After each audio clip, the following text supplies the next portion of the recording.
Last time simple layout building શીખ્યા હતા. હવે એ જ લેઆઉટ બિલ્ડિંગ ની અંદર આપણે મેનુ બનાવતા શીખ્યા હતા, પણ મેનુના ઘણી બધી જગ્યાએ જરૂર પડશે. તો એક ડેમો એક્ઝામ્પલ આલું છું કે જેમ કે મારી અહીંયા ઓફિસની વેબસાઇટ છે dapple.in કરી, અને dapple.in ની અંદર અહીંયા તમારું મેનુ જે દેખાય છે about, training, our courses, trending course, free courses, placements and contact.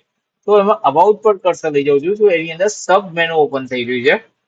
Training પર કર્સર લઈ જાઉં તો સબ મેનુ ઓપન થઈ રહ્યું છે. એથી એ ટ્રેન્ડિંગ કોર્સ પર કર્સર લઈ સબ મેનુ, અને ફૂલ સ્ટેક પર કર્સર લઈ જાઉં તો .NET, જાવા, PHP, પાયથન, ફ્રન્ટ એન્ડ પર કર્સર લઈ જાઉં તો એવી દેખાય છે. મતલબ અહીંયા સબ મેનુ ઓપન થાય છે અને આ થર્ડ મેનુ ઓપન થાય છે. તો આ ટાઈપનું આપણે મેનુ ડિઝાઇન કરવું છે ડિઝાઇનિંગ ની અંદર. તો કઈ રીતે કરશો? તો એ કોન્સેપ્ટ માટે હું અહીંયા બેસી છું કે આજે ભાઈ આપણે મેનુ, સબ મેનુ અને થર્ડ મેનુ બનાવતા શીખીએ. બીજું થર્ડ ડે હશે કે તમારું ફોર્મ કંટ્રોલ શીખશું, જ્યાં રજીસ્ટ્રેશન ફોર્મ અને લોગિન ફોર્મ કઈ રીતે બનાવવાના છે. એન્ડ નેક્સ્ટ ડે આપણે ગ્રીડ સિસ્ટમ શીખશું. એન્ડ ગ્રીડ સિસ્ટમમાં વિથ ફ્લેશ બોક્સ ડિઝાઇન જ શીખી લેશું ડાયરેક્ટ જ. બરાબર. એન્ડ એ ખતમ થાય છે એના પછી રિસ્પોન્સિવ, અને પછી ચાલુ કરી દેશું જાવાસ્ક્રિપ્ટ અને જોડી જોડી બાકી બધી લેંગ્વેજ વાળાના કોન્સેપ્ટ. બરાબર. જાવાસ્ક્રિપ્ટ બેસિક કોન્સેપ્ટ ખતમ કરશું કે જ્યાં તમારા મંથ સ્ટેકમાં જરૂર પડે છે. બરાબર. ઓકે, ચલો. અહીંયા એક વીક મિનિમમ એ જ લાગશે, મતલબ આ 2 to 1 વીક તો નહીં, પણ આ 2-3 દિવસ, મંડે થી પાછું રેગ્યુલર દરેકના અલગ અલગ ડિવાઈડ થઈ જશે. બરાબર. પીએચપી જતા રહેશે, જાવા મસ્ટેકમાં જતા રહેશે, પાયથન જતા રહેશે. ચલો, હવે અહીંયા explanation enter menu sub menu બનાવવું છે. ધ્યાન રાખજો. જો એ મેં મેનુ લખ્યું, મેનુ ની અંદર યુએલ લખ્યું, યુએલ ની અંદર એલઆઈ લખ્યું, એલઆઈ ની અંદર એ ટેગ લખ્યું. પણ આનું શોર્ટકટ લખવું છે મારે, તો થોડું એક ધ્યાન રાખજો. એના સ્ક્રીનશોટ હું તમને પ્રોવાઈડ કરી દઈશ, પણ થોડું એક ધ્યાન રાખજો કે ભાઈ શું છે. તો અહીંયા મેં લખ્યું ડોટ મેનુ, એની અંદર યુએલ ગ્રેટર ધેન યુએલ, એની અંદર એલઆઈ મલ્ટીપ્લાય, મારે 4 મેનુ બનાવવા છે, 4 એલઆઈ બનાવવા છે, એલઆઈ 4, અને એની અંદર એ ટેગ, એન્ડ એ ટેગ ની અંદર પ્રોપર્ટી. જો અહીંયા હું ખાલી આટલું લખું છું તો અહીંયા મેનુ, એની અંદર યુએલ, યુએલ ની અંદર એલઆઈ, એલઆઈ ની અંદર એ બની ગયા. બટ મારે એ ટેગ ની અંદર પ્રોપર્ટીઝમાં HREF, HREF માં ડબલ કોર્સમાં હેઝ લખવું છે, હેઝ. તો અહીંયા તમે જોશો ને દરેક એ ટેગ ની અંદર હેઝ લખેલું આવી જશે. અને એ ટેગ ની અંદર મતલબ એ ટેગ સ્ટાર્ટ થાય ને એન્ડ થાય એની અંદર તમે એ કર્લી બ્રેકેટ્સ લખ્યું, ત્યાં હોમ લખેલું આવતું. જો બધા હોમ લખેલું, આ એક શોર્ટકટ ક્રિએટ કર્યું છે તો ભાઈ મારે આખા HTML લખવું ના પડે. મેં શોર્ટકટ્સ ની અંદર તમને બતાવ્યું છે તો ભાઈ આ રીતે તમે કામ કરી શકો છો. રેડી? તો આ ગ્રેટર ધેન નો મતલબ થાય ની અંદર, સ્ક્વેર બ્રેકેટ નો મતલબ થાય પ્રોપર્ટીઝ, અને કર્લી બ્રેકેટ નો મતલબ થાય કન્ટેન્ટ, ટેગની કન્ટેન્ટ. હજી બીજું ભાઈ આવશે એ બી કરાવશું આપણે. એન્ટર કર્યું તો અહીંથી મારું મેનુ તૈયાર થઈ ગયું. હોમ ની જગ્યાએ મેં લખ્યું હતું અબાઉટ, પ્રોડક્ટ એન્ડ કોન્ટેક્ટ. આ શોર્ટકટ થોડું લખશે તો ડિઝાઇન થોડી ફાસ્ટમાં કરી શકશે. રન કરીએ છીએ આપણે, ઓપન વિથ લાઈવ સર્વર કરી. આવી ગયું. થોડું ડિઝાઇન ફાસ્ટમાં લઈએ છીએ. મેનુ નહીં, મેનુ નહીં ખાલી, જે ઓલરેડી ગઈ કાલે શીખ્યા હતા એની કોઈ સીએસએસ નથી બનાવી તો મેં લખી લિંક કોલન સીએસએસ, અને અહીંયા લખી દઉં છું મેનુ ડોટ સીએસએસ. તો અહીંયા તમે જોશો ને તો કંટ્રોલ દબાવો, ક્લિક કરો અને ક્રિએટ ફાઇલ કરી દઈએ. તો એ આવી ફાઇલ ક્રિએટ થઈ ગઈ અને લિંક ક્યાં થઈ ગઈ ત્યાં. ચલો, પહેલા તો આપણે ગ્લોબલ સિલેક્ટરમાં સ્ટાર લખવાનું છે, જ્યાં માર્જિન પેડિંગ જરૂર લખવાની છે. પણ પહેલા હું અહીંયા યુએલ ના જે ડોટ માર્ક્સ આવે છે એ લખે યુએલ એન્ડ કોમા ઓએલ. આને કહેવાય ગ્રુપિંગ, આને કહેવાશે ગ્રુપિંગ. તો ભાઈ એક જ પ્રોપર્ટી બંનેમાં સેમ આવવાની છે એટલા માટે કોમા કરીને લખી દીધું. અને આ છે તમારો ગ્લોબલ સિલેક્ટર. રેડી? તો અહીંયા ગ્રુપિંગમાં મેં લખ્યું લિસ્ટ સ્ટાઇલ નન થવી જોઈએ, ડોટ માર્ક્સ રિમૂવ થઈ જવા જોઈએ. એ જ રીતે આખી વેબસાઇટમાં જ્યાં જ્યાં એ ટેગ છે તેને અંડરલાઈન આવશે એ બી નન થઈ જવું જોઈએ. એટલે દરેકને મારે અલગ અલગ કરવું ના પડે. બીજું અહીંયા બોડી ટેગ લઈ લઉં છું. બોડી ટેગમાં મેં લખ્યું ફોન્ટ ડેશ ફેમિલી સેન્સરી. બરાબર. ફોન્ટ ડેશ સાઇઝ અહીંયા મેં લખ્યું 16 પિક્સલ. એન્ડ ચલો, હવે અહીંયા ડોટ માર્ક્સ ને બધું રિમૂવ થઈ ગયું. તો અહીંયા માર્જિન 0, પેડિંગ 0. આમ તો કોઈ પ્રોબ્લેમ ના થાય પણ મારે બતાવી ના શકો તો એટલા માટે મેં કહ્યું box sizing border box. Ready? તો અહીંયા થઈ ગયા. હવે વાત કરીએ મેનુ. તો તો ડોટ મેનુ નામનો ક્લાસ ડિવિઝન છે આપણું. ડોટ મેનુ નામનું ડિવિઝન છે. એને પહેલા તો એક કામ કરીએ, માર્જિન, ચલો પહેલા બેકગ્રાઉન્ડ કલર આપી દઈએ, પછી વાત કરીએ. બેકગ્રાઉન્ડ કલર એક કામ કરીને નાની સ્ક્રીનમાં મજા નહીં આવે, બંને હવે મોટું કરી દઈએ છે. બેકગ્રાઉન્ડ કલર એ મેં સ્કાય બ્લુ લખતો છું, સ્કાય બ્લુ, અને એ સ્કાય બ્લુ કલરમાં થોડું ડાર્ક લઈ લઉં છું. એ ડાર્ક કલર આવી ગયું. એ મેનુની width મેં આપી દીધી એપ્રોક્સિમેટ 1000, તો એ 1000 આવી ગઈ. વેબસાઇટ સેન્ટર જોઈએ છે તો માર્જિન ઓટો, તો એ સેન્ટર આવી ગયું.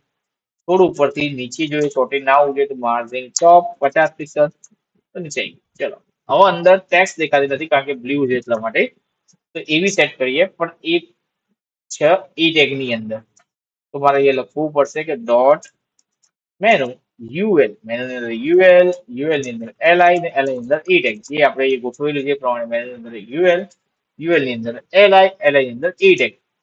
તો ત્યાં ટેક્સ્ટ કલર વ્હાઇટ કરવાનો રહેશે. તૈયાર આવી ગયો. એ જ રીતે તમે એને થોડું લુક આલો આપી શકો છો. Text dash transform upper case, થઈ upper case, font dash weight bold, bold થઈ ગયા. ચલો હવે આખી લાઈન રોકી રહી છે, આખી લાઈન રોકી રહી છે, બાજુ બાજુ જોઈશે. તો આપણે ગઈકાલે પણ કરી દીધું. ચલો ગઈકાલે આપણે ફ્લોટ વાપર્યા હતા, એ બી યુઝ કરી શકો છો. Display float, sorry float left કરી શકો છો. ફ્લેક્સબોક્સ વાપરવું હોય તો બી વાપરી શકો છો, પણ ફ્લેક્સબોક્સ અલગથી લેશું, કાં તો તમને વિડીયો પ્રોવાઈડ કરી કે ફ્લેક્સબોક્સ શું છે, પછી આપણે કરશું આપણે, બરાબર.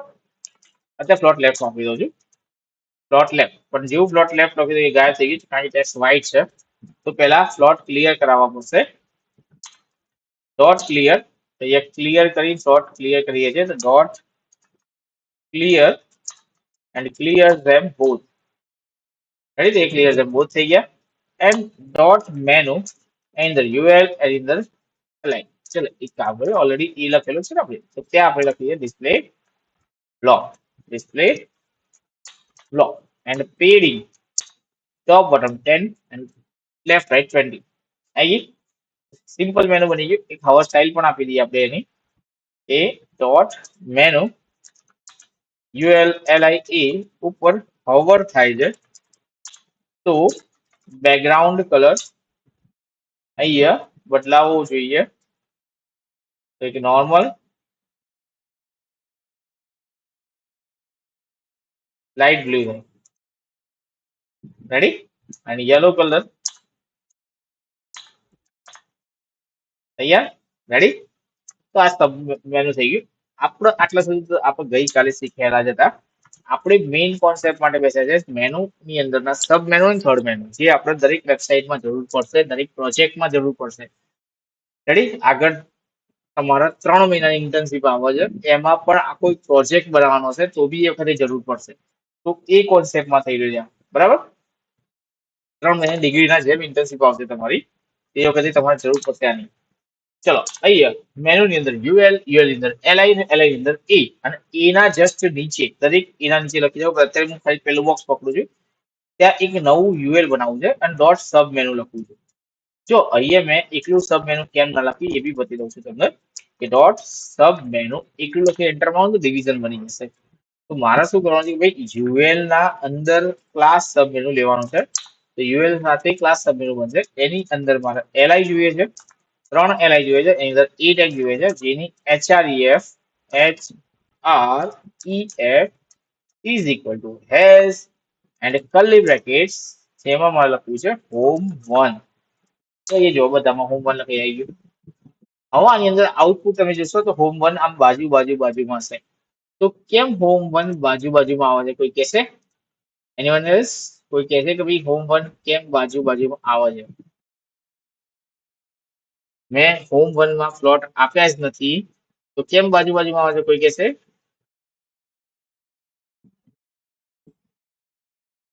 જલ્દી જલ્દી તમે બોલશો તો કોઈ ખબર પડશે, ભાઈઓ અને બહેનો. ડિઝાઇનમાં home1 કેમ બાજુમાં આવે છે, કોઈ કહેશે?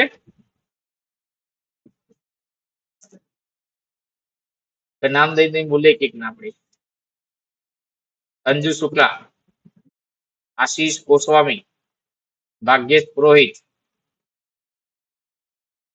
રેન્ડમલી નામ લઈ રહ્યા છે. કરણ મકવાણા.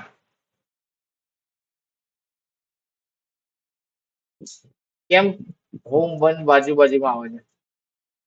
તો હોમ 1 એટલા માટે બાજુમાં આવે છે કે તમે અહીંયા કોડ લખ્યો છે કે ભાઈ મેનુ ની અંદર રહેલો એલઆઈ યુએલ અને યુએલ ની અંદર રહેલો એલઆઈ ફ્લોટ લેફ્ટ છે. તો મેનુ ની અંદર રહેલો આ યુએલ ને આ એલઆઈ ફ્લોટ લેફ્ટ છે. આ એલઆઈ ફ્લોટ લેફ્ટ છે, આ એલઆઈ છે, પણ મેનુમાં આ પણ યુએલ કહેવાય અને આ પણ એલઆઈ કહેવાય, એટલા માટે એનો ફ્લોટ લેફ્ટ આવી રહ્યો છે. રેડી? હવે જોઈએ કે ક્યાં દેખાશે. તો રાઈટ ક્લિક કરો, ઇન્સ્પેક્ટ કરો અને ઇન્સ્પેક્ટ ની અંદર આ જે એલઆઈ છે એના પર કર્સર લઈ જો. પહેલા એલઆઈ પર મેં કર્સર લઈ ગયો તો ત્યાં ફ્લોટ લેફ્ટ લખેલું દેખાય છે. એની અંદર યુએલ છે, યુએલ ની અંદર એલઆઈ છે, એમાં પણ ફ્લોટ લેફ્ટ લખેલું દેખાય છે. તો આપણે એવું કહેવાનું છે એને કે ભાઈ મેનુમાં જે જસ્ટ અંદર આવતો યુએલ અને એની અંદર જસ્ટ અંદર આવતો એલઆઈ જ પકડવા જોઈએ ફ્લોટ લેફ્ટમાં.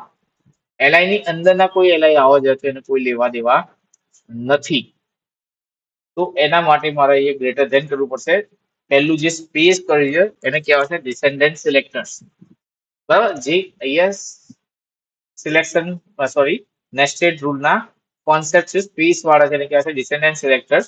હવે આપણે ચાઇલ્ડ સિલેક્ટર પકડાય કે ભાઈ મેનુની જસ્ટ અંદર આવતા ચાઇલ્ડ યુએલ અને યુએલ ની જસ્ટ અંદર આવતા ચાઇલ્ડ એલઆઈ ને સ્લોટ લેફ્ટ આપવું જોઈએ. તો તમારી જે ડિઝાઇન હતી એ ડિઝાઇનમાં મેનુ ઓપન થઈ જશે. એક મિનિટ. જે ડિઝાઇન હતી એ ડિઝાઇનમાં મેનુ ઊભું થઈ જશે. ઓપન ને ઊભું થઈ જશે. રેડી? તો આ રીતે તમે મેનુ ઊભું થઈ ગયું. બટ અહીંયા કેવું થાય કે ઊભા મેનુ આવે છે. જો મેં એને બંધ કરવું છે તો મેં લખી દીધું ભાઈ સબ મેનુમાં ડિસ્પ્લે નન થવી જોઈએ. અહીંયા ડિસ્પ્લે નન થઈ ગયું. બટ મારે દેખાતું બંધ થઈ ગયું, આ બી થઈ ગયું. અને ઓન કરવું છે તો મેં લખ્યું કે ભાઈ ઓન કરવા માટે મેનુની અંદર રહેલું યુએલ, યુએલ ની અંદર રહેલું એલઆઈ, એલઆઈ ની અંદર રહેલું એ અને એના પછી રહેલું યુએલ ઓપન થવું જોઈએ. તો આ રીતે લાંબુ લખવું પડશે કે યુએલ એલઆઈ એ પર હોવર થાય તો dot sub menu display block થશે. બટ અહીંયા તમે જોશો તો અહીંયા કોઈ જ આઉટપુટ આવશે નહીં. કેમ? કારણ કે મેં લખવાની પદ્ધતિ એવી કરી છે આ રીતના. તો મેનુ ના અંદર યુએલ છે, યુએલ ની અંદર એલઆઈ છે, એલઆઈ ની અંદર એ ટેગ છે અને એ ટેગ ની અંદર સબ મેનુ છે. પણ આપણે અહીંયા ડિઝાઇનમાં એ ટેગ ની અંદર સબ મેનુ નથી. એ ટેગ અહીંયા ખતમ થઈ જાય છે અને પછી તમારું સબ મેનુ અહીંયા બનાવેલું છે આપણે. તો અહીંયા તમારે શું કરવું પડશે કે ભાઈ એ ટેગ ની અંદર તો છે નહીં, પણ એ ટેગ ના પછી જ તો નેક્સ્ટ સિબલિંગ સિલેક્ટર પકડવો છે તો પ્લસ સાઇન યુઝ થશે. ચાઇલ્ડ પકડવા માટે ગ્રેટર ધેન હતું. નેક્સ્ટ સિબલિંગ સિલેક્ટર, સિબલિંગ એટલે ભાઈ બહેન. તો નેક્સ્ટ એક જ ડિવિઝનના આ એલઆઈ નો પેરેન્ટ છે, સેમ એલઆઈ માં રહેલા સિબલિંગ કહેવાશે.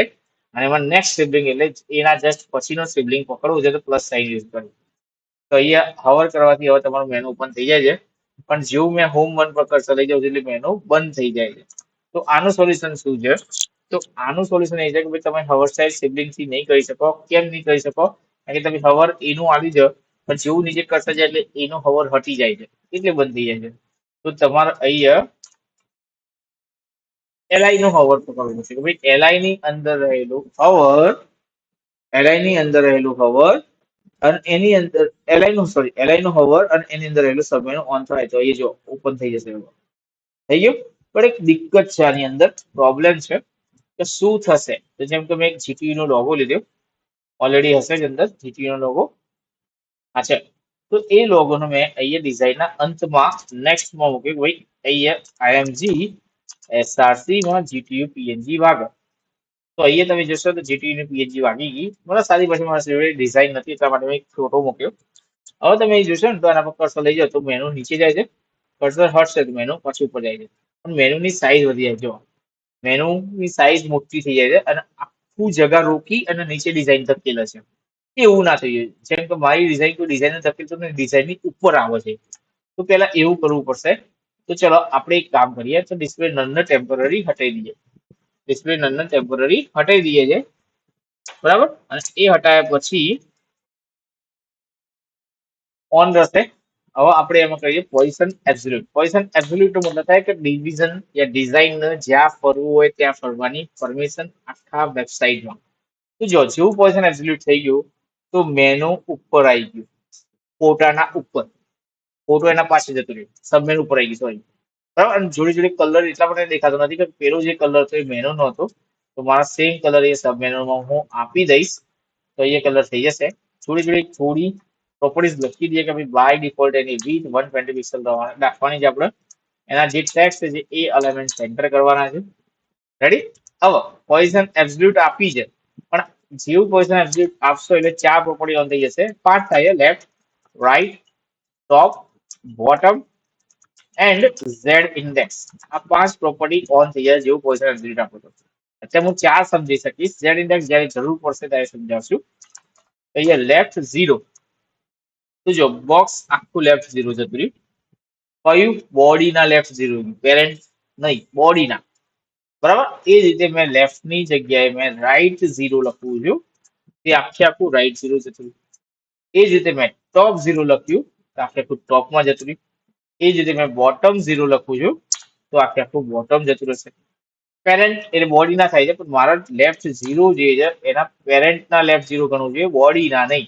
તો સબ મેનુ નો પેરેન્ટ જે છે એ એલઆઈ છે, પણ એ કોનો? મેનુ નો. તો તમારે અહીંયા મેનુ ના એલઆઈ માં પોઝિશન રિલેટિવ લખવી પડશે કે ભાઈ પેરેન્ટ ના રિલેશનમાં લેફ્ટ, રાઈટ, ટોપ, બોટમ 0 વાગવું જોઈએ. જેવું રિલેટિવ લખી તો પેરેન્ટ ના લેફ્ટ માં આવીને ચીપકી ગયો. રેડી. તો આ રીતે તમારું પોઝિશન વર્ક કરે છે. હવે હું ડિસ્પ્લે નન હટાઈ દઉં છું તો એ બંધ થઈ ગયું. જ્યારે ઓપન કરશો ત્યારે ઓપન થાય છે, બંધ કરો તો બંધ થાય છે. આ એક નોર્મલ સબ મેનુ બન્યું. બરાબર. હવે મારે એવું કરવું છે કે યુએલ ની અંદર જે એલઆઈ છે, સબ મેનુ નો યુએલ છે એની અંદર એલઆઈ, અને એલઆઈ ની અંદર એ અને એની નીચે બીજું એક થર્ડ મેનુ બનાવવું છે કે dot, sorry, UL dot third menu, THIRD menu.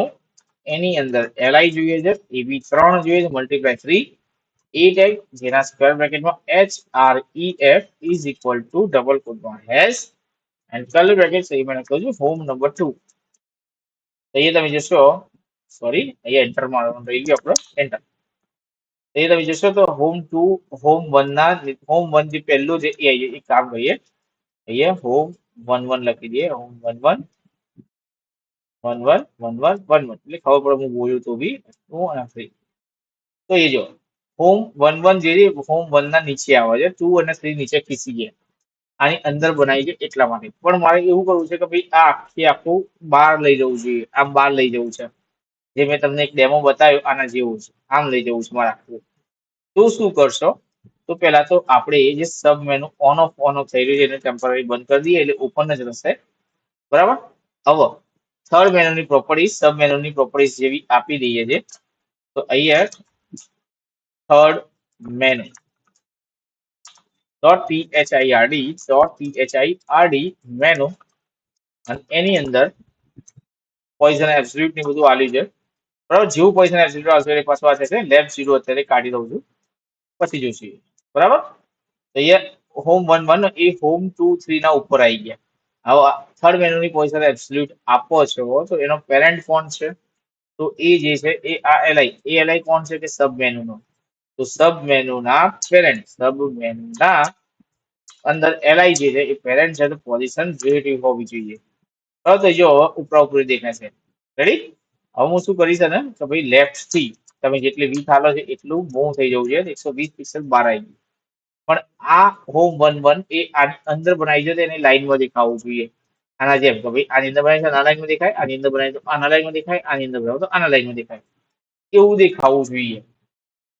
તો મેં કર્યું ભાઈ ટોપ 0 પણ લાગવું જોઈએ, પેરેન્ટ નો ટોપ 0 વાગવું જોઈએ. થઈ આવી ગયું. હવે ડિસ્પ્લે નન કરી દઈએ આની પણ, ડિસ્પ્લે નન. હવે ક્યારે ઓન થાય કે જ્યારે સબ મેનુ ના એલઆઈ પર હોવર થાય તો અંદર રહેલું થર્ડ મેનુ ડિસ્પ્લે બ્લોક થાય, ડિસ્પ્લે બ્લોક થાય. એ તમે જોશો તો એ ઓન થઈ ગયું. હવે જે સબ મેનુ પણ બંધ કરી દઈએ આપણે, ડિસ્પ્લે નન ઓન કરી દઈએ, કમેન્ટ્સ આપી દઈએ. એ જો તમારું પ્રોપર મેનુ હવે શો થશે, આવી ગયું. હવે ચલો હોમ 3 માં પણ બનાવું છે. હવે મારે બીજી વાર CSS ની મજૂરી નથી કરવાની, મારે ખાલી સબ મેનુ થર્ડ મેનુ બનાવી છે. અહીંયા આ હોમ 3 ની અંદર બનાવું છું. તો ભાઈ એ ટેગ ના નીચે થર્ડ મેનુ નું ખાલી ડિવિઝન યુએલ ટેગ લીધો, ક્લાસ સેમ લીધો, અને અહીંયા લઈ લઉં છું કે ભાઈ 3 3 3 એટલે ખાલી ટેક્સ્ટ બધે ખબર પડે કે ક્યાં શું બને છે એન્ડ શું ઓપન થઈ રહ્યું છે, બરાબર. અહીંયા ક્લિક કરશો લઈએ તો હોમ 1 ના લાઈનમાં આ ઓપન થાય છે અને હોમ 3 ના લાઈનમાં આ ઓપન થાય છે. આ રીતે તમે દરેકના સભ્યનો થર્ડ આ રીતે HTML ગોઠવીને બનાવી શકો છો. રેડી? તો આમાં કોઈને ડાઉટ હોય તો કહી શકો છો, બરાબર. એક બેઝિક કોન્સેપ્ટ